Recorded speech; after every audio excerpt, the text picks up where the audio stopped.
Denmark is introducing compulsory military service for women 2 years earlier than planned. Danish women who turn 18 after July 1st this year could be drafted from 2026 onwards.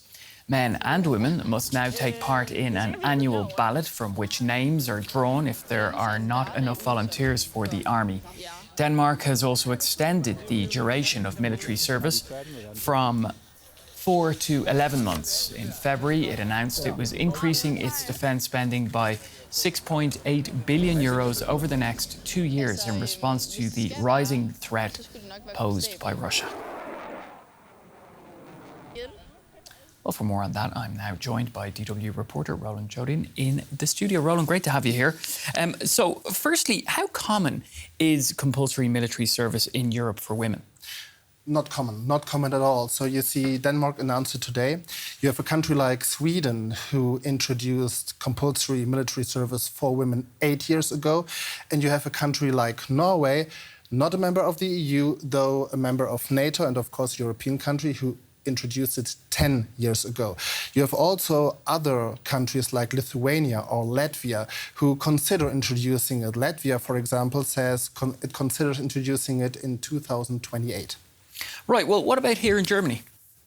So when it comes to women and mandatory service, you would have to change the German constitution. For that, you need a 2/3 majority in the German parliament. We've just had elections here. The far right and the far left gained more seats, so the government will have a quite tricky time to form this majority. Actually, it's not possible because the far left has a more pacifist stance towards military service and the far right would approve it, but all parties in the German Bundestag, the German parliament, ruled out to work together with the far right.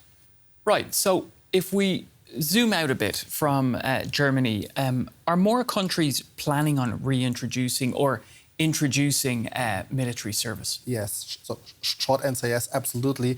Because you see, the story is after the fall of the Berlin Wall, after the end of the Cold War, most European countries felt safe and peaceful times, and they suspended their military services. Then the annexation of Crimea happened by Russia. Then the full-scale invasion of Ukraine by Russia happened, and most European countries changed course, invested more money in their militaries and spent more money for the militaries. And now we are at a point where we see Europe does not have enough recruits and soldiers. A high-ranking German military official, for example, said Germany lacks 20,000 active soldiers and up to 100,000 reservists. And that's why I think the question is not whether, but rather how Germany and other European countries will try to manage, get more people. And introducing the compulsory military service is one tool to achieve this goal. Yeah, it's pretty fascinating to see this situation that we're in at the moment happen again, because of course when I was younger there was military service in Spain that was scrapped, and of course the same here in Germany, right? Exactly. All right, we'll leave it there. Very interesting, Roland, DW reporter Roland Jodin. Thank you. Thank you.